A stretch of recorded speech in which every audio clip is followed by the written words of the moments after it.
এখন বক্তব্য রাখবেন মহাজোটের সম্মানিত সমন্বয়কারী জনাব ফজলুল মতিন তহিদ ভাই। আমাদের এই মহাজোটের একটা পরিকল্পনা নিয়ে আমি আপনাদের সামনে সংক্ষেপে কথা বলব। তার আগে আমি আপনাদের সামনে শুধু একটা জিনিস আপনারা লক্ষ্য করে শুনবেন, আমরা কেন ব্যবসায়ী হতে পারিনি, আমরা ব্যবসায়ী কেন হতে পারিনি। আপনারা খেয়াল করে দেখবেন, অতীতে অনেক ব্যবসায়ী আছে পড়ালেখাও করেনি, কিন্তু তারা চেষ্টা করে তারা বড় ব্যবসায়ীতে রূপান্তর হয়েছে। কিন্তু এখন এই ট্রেডে ব্যবসার উপরে পড়ালেখা করেও কেউ ব্যবসায়ী হতে পারে না। কেন পারে না জানেন? আপনি প্র্যাকটিক্যাল ব্যবসা করতে হলে প্রথম আপনি ধরুন 5টা বিষয় নিয়ে এসলেন, 5টার সাথে আস্তে আস্তে আপনার সাথে পরিচয় হলো, 10টা বিষয় আসলো, 10টার সাথে 20টা আসলো, 20টার সাথে 100টা আসলো। এইভাবে তো নেটওয়ার্ক হয়, তাই না? এইভাবে তো একটা নেটওয়ার্ক হয়, তখন আপনি ব্যবসায়ী হবেন। এখন তো নেটওয়ার্কের সিস্টেমে নেই, আপনি চেষ্টা করুন করতে গেলে দরজাই তো বন্ধ, দরজাটাই বন্ধ। এই জন্য আমাদেরকে একত্রিত হতে হবে এই সিন্ডিকেটের বিরুদ্ধে। এই সিন্ডিকেট সরে যাবে, অটোমেটিকলি আপনারা ব্যবসায়ী হয়ে যাবেন। 10 সিন্ডিকেটের সময় আমি বাইরে এসি কমিটিতে ছিলাম, আমরা কিন্তু বের হয়ে চলে এসেছি। প্রথম কথা ছিল সিন্ডিকেট হবে না, 1 মিটিং 2 মিটিং 3 মিটিং পরে দেখলাম যে আস্তে আস্তে আস্তে কথা উঠতেছে সিন্ডিকেটের। প্রথম আমি কথা বলছি, তো এটা তো কথা ছিল না। এইভাবে সবাইকে ম্যানেজ করছে, আমাদের 3-4 জনকে ম্যানেজ করতে পারেনি। তখন 500 করে কোটা দেওয়া হয়েছে, একটা কোটাতে 5000 টাকা হলে কত টাকা চিন্তা করেন। কিন্তু আমরা তখন শুরু এসেছি, আমার অনেক বন্ধু বান্ধব এখানে আছে, অনেকেই জানে। এরপরে আপনার ড্রপ বক্স সিন্ডিকেটের কথা আপনারা শুনেন। ড্রপ বক্স সিন্ডিকেট, আমার আরেক বন্ধু দেলোয়ার সাহেব এখানে আছেন। এই যে তারা সেটা লুট করে, আমি নিজের কথা বলতে চাই না, ড্রপ বক্সে আন্দোলনের রূপকারী ছিলাম আমি। এবং যারা এখন আমাদের বিপক্ষে কথা বলে তাদেরকে তো তখন প্রথম মাইক খুলে দিছি আমি, কিন্তু সেটা চিন্তা করে নিয়ে গেছে। অথচ আমাদের সাধারণ লোকজন এই ড্রপ বক্স আন্দোলনের সাথে ছিল। 10 সিন্ডিকেটের বিরুদ্ধে মামলা করেছি আমরা। আমাদের ভিতরে স্বচ্ছতা আছে। আমাদের এখানে ডাইসে আমাদের আহসান হাবিব রাজু সাহেব আছে, উনি ড্রপ বক্স, উনি 10 সিন্ডিকেটের বিরুদ্ধে যে মামলা করছে উনি হলো বাদী, এখানে আছে। কিন্তু আমরা বলি অমুক ভাই তমুক ভাই এটার আন্দোলন করছে না, আমরা ওই লোকগুলো এখনো এই জায়গায় আছে। এবং আমাদের বন্ধু বান্ধবরা ওই শ্রেণীর মন মানসিকতা, ওই শ্রেণীর লোক যারা স্বচ্ছ মন মানসিকতা রাখে। এখন প্রশ্ন হলো, আন্দোলনটা করতে হলে দেখেন বায়রা যে ব্যর্থ, এই বর্তমানে কেউ কেউ বলে যে বায়রার সভাপতি যদি অনৈতিক কাজ করে, এটাকে কিন্তু একদিনে কিনে নেওয়া যায়। এটা তো আমাদের এই গল্প কয়েকদিন আগে প্রমাণ হয়ে গেছে যে 2 দিনে বিক্রি হয়ে গেছে। এবং তারা দম্ভ করে বলে যে বায়রার সভাপতি কিনা যায়। যার কারণে আমরা দেখলাম যে যদি আন্দোলন করতে হয় তাদের বিরুদ্ধে আমাদের এই ছোট ছোট যে সংগঠনগুলো আছে, এই ছোট ছোট সংগঠনের একক পক্ষে আন্দোলন সংগ্রাম করে কোনো ফায়দা নেই। আবার অনেক ছোট ছোট সংগঠন আছে চিন্তা করে যে আমি যদি ছোট একটা সংগঠন করে আমার এই দিকে না ওই দিকে ডাকবো, আমার একটা দাম হবে, মাতার একটা মূল্য হবে, হয় ওইদিকে গেলে আমার কয়টা সিন্ডিকেটের একটা লাইসেন্সের ভাগ দিব, আর নাহলে ওইদিকে গেলে আমাকে বাইরের এসি কমিটিতে রাখবো। এই জন্য দীর্ঘ 6 মাস থেকে বিশেষ করে আমি, আমাদের রবিউল ইসলাম রবিন সাহেব, সম্রাট সাহেব, মুজাম্মেল সাহেব, মতিউর রহমান এবং আহসান হাবিব রাজু সহ আমরা একটা দল টোটালি রোজার মাসের আরো 2 মাস আগে থেকে আমরা আস্তে আস্তে আস্তে দেখছি যে কোন সংগঠনগুলো আসলে মাথা বিক্রি করতে চায় না, ন্যায্য অধিকার চায়। আমরা তাদেরকে নিয়ে একত্রে বসতে বললাম যে আসলে তো এইভাবে আমরা বিচ্ছিন্নভাবে থেকে আন্দোলন করে কোনো লাভ নেই, আমরা একত্রিত হই। সেখান থেকে আস্তে আস্তে আস্তে আমাদের মহাজোটের সৃষ্টি। আপনারা কি মহাজোট সম্বন্ধে যেটা বলছি সেটা অবগত হয়েছেন? এইভাবে আমাদের মহাজোটের সৃষ্টি। এখন মহাজোট নির্বাচন করবে কেন? কেন আমরা নির্বাচন করতে চাই নিজেরা? সেটারও একটা কারণ আছে। 40 বছর বায়রার বয়স, একেবারে প্রথম লেভেলে যদি আমরা যাই, বায়রার প্রথম লেভেলে, তখন কিন্তু মানুষ, অনেক ব্যবসায়ী আছে স্কার্টন রোডে বায়রা, এটা যাইতেও চায় না মানুষ, দরকার নেই, বিজনেস ছিল অ্যাভেলেবেল। এরপরে আস্তে আস্তে আস্তে যারা বায়রাতে যায়, বায়রার ভিজিটিং কার্ডটা সৌদি আরবে, দুবাইতে বিভিন্নভাবে এই কার্ড শো করে তারা ব্যবসা নিয়ে আসতো।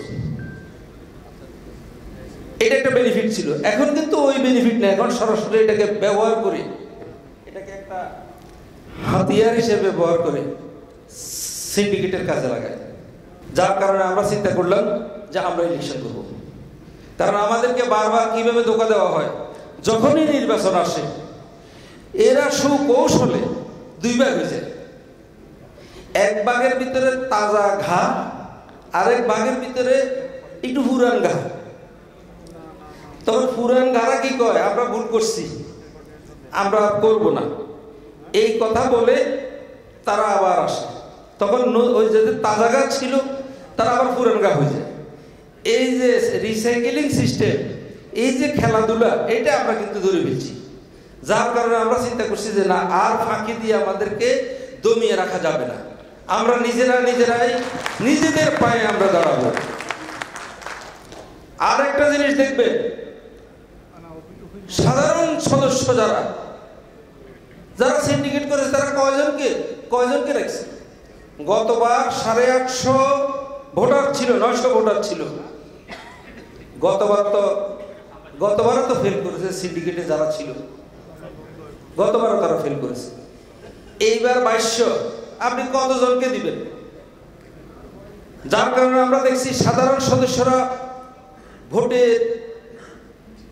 মানে আমাদের পক্ষে তথা সিন্ডিকেটের বিপক্ষে। এরপরে আসেন আমাদেরকে পথের ভিতরে বিভ্রান্ত করার জন্য, আমরা যে একটা মহাজোট, আমাদেরকে কৌশলে কথার মার পেজ দিয়ে বিভ্রান্ত করার জন্য আমাদেরকে প্রশ্ন করে, আপনাদের নেতা কি? আমাদেরকে প্রশ্ন করে এত টাকা পাইবেন কোথায়? তা আমি নেতার প্রশ্নে বলি, আমাদের নেতা, আমরা যাকে সামনে নিয়ে আমরা আগাচ্ছি, আমাদের সম্রাট সাহেব আমাদের নেতা। এবং আমি এটাও বলি, বর্তমান যে পরিস্থিতি, সেই পরিস্থিতিতে গতকালকে যিনি বায়রার সদস্য হয়েছে, তিনিও যদি সভাপতির পদে নির্বাচন করে, আমার মনে হয় সবচাইতে বেশি ভোট পাবে। সুতরাং আমাদের টেনশনের কোনো কারণ নাই। এমনকি এমনও আছে যারা সিন্ডিকেট থেকে টাকা নেয়, তারা আমাদেরকে কি বলে, ভাই একটু হারাম খাইছি তো, একটু ভিজে থাকি, ভোট তো আপনাদেরকে দিব। সুতরাং তারা দুর্বল, আমরা দুর্বল না। আর বলে আপনারা টাকা পাইবেন কোথায়? আমরা তো বলি আমরা চা বিস্কুট খেয়ে আমরা নির্বাচন করতে পারবো।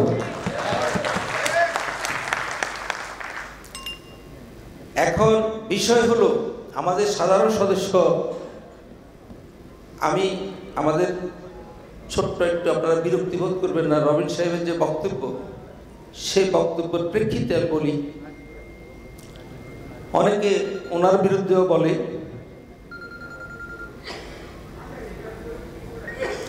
ওনারটা আমি একদম মানে রাজসাক্ষী বলে না, রাজসাক্ষীর মতো, যার নাইলে আমি কথাটা বলতাম না।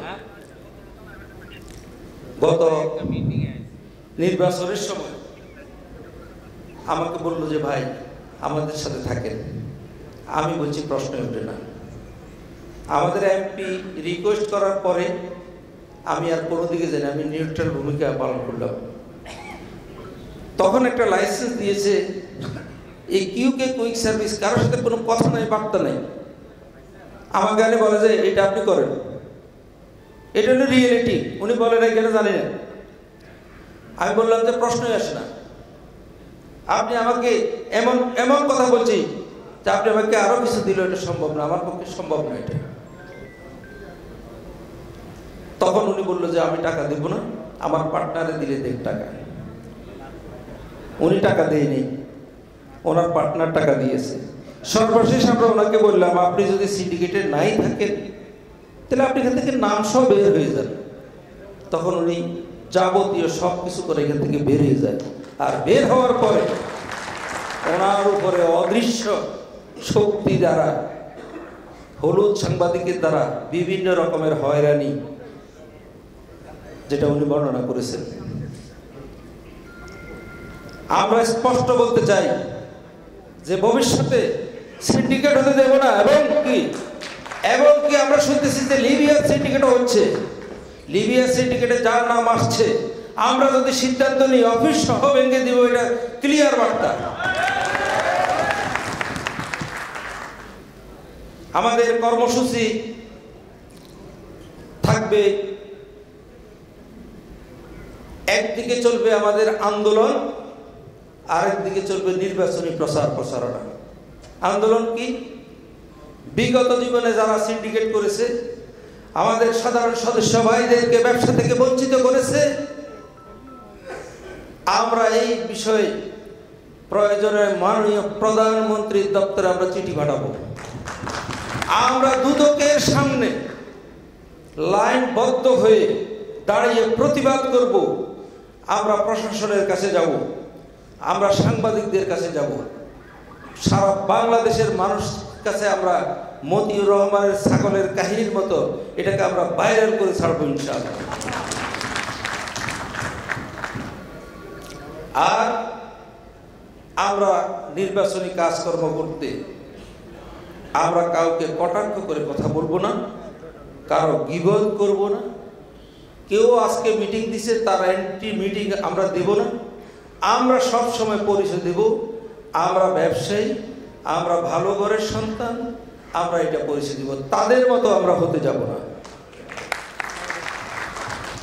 আর সর্বশেষ আমি একটা কথা বলি, দেখেন কয় টাকা কামাইবেন, আমি এটা ব্যক্তিগতভাবে ফিল করি। আমার অনেক বন্ধু বান্ধব এখানে আছে, ভাই যান না কেন? আমি কয় টাকা কামাইবেন আপনি এই টাকা নিয়ে? এটা কি শেষ হবে না? এমনও তো একটা দুর্ঘটনা ঘটতে পারে যে এই টাকা কাভারও হবে না। আপনি টাকা ইনকাম করবেন সম্মানের জন্য, টাকা ইনকাম করে যদি আপনি বেইজ্জতি হন, অপমানী হন, এই টাকার কোনো দরকার নেই। টাকায় মানুষকে কিন্তু সৎ পথে কমে আনে, অসৎ পথে বেশি নিয়ে যায়। সৎ পথে তাদেরকে আনে যারা বিবেক দিয়ে অনুধাবন করে যে টাকাটা আমাকে আল্লাহ তাআলা কেন দিয়েছে। আমি একটা সূরা আনকাবুতের 2 নম্বর আয়াতের কথা বলে আমি আমার বক্তব্য শেষ করব। সূরা আনকাবুতের 2 নম্বর আয়াতে বলা হয়েছে, আল্লাহ বলতেছে তোমরা শুধু ঈমান যদি আনো এতে তোমাদের কি ছেড়ে দেওয়া হবে না। এটা যথেষ্ট নয়, এটাতে তোমাদেরকে অব্যাহতি দেওয়া হবে না, তোমাদেরকে পরীক্ষা করা হবে। পরীক্ষাটা কি? এখন অনেক ওলামা মনে করেন নামাজ কালাম পড়া না। পরীক্ষা হলো এই, আপনি একজন রিক্সা ড্রাইভার, তাকে রিক্সা দিয়ে পরীক্ষা করবে। আপনি বললেন যে ভাই আমি শাহবাগ মোড়ে যাব, কত? আপনি শাহবাগ মোড় তো এটা আপনি চিনেন না, ও আপনার ওইখান থেকে ঘুরায় ওখানে নিয়ে গেল, ভাই 50 টাকা দেন। তো এটা তো সে পরীক্ষা ফেল করলো, তাই না? ঠিক তদ্রুপ আমাদের ট্রেনে তো আমরা সারাক্ষণ এগুলো নিয়ে চলি। আমাদেরকে এখান থেকে পরীক্ষা করা হবে, এক একজনের এক এক জায়গায় পরীক্ষা। পরীক্ষার প্রশ্ন সবার এক নয়। সুতরাং আমরা যারা বিবেক দিয়ে অনুধাবন করি যে এই পৃথিবীতে আমার কিছু করণীয় আছে, সবচাইতে বড় জিনিস হলো কি ইবাদত জানেন? ভালো কাজ করা, সৎকর্ম করা। আমরা সবাই সৎকর্ম করি এবং আল্লাহর কাছে আমরা চাই যে আমরা বেহেশত হাসিল করি। আপনাদের সকলের সুস্বাস্থ্য কামনা করি এবং আমাদের ভবিষ্যৎ যতগুলো অনুষ্ঠান হয় আমি মনে করি আপনারা সাড়া দিবেন। একজন একজন করে সাড়া দিলে এইভাবে অনেকজন হয়ে যাবে। বিশ্বাস করেন, অসৎ লোকের সংখ্যা বেশি না, ওদেরকে দেখা যায় বেশি।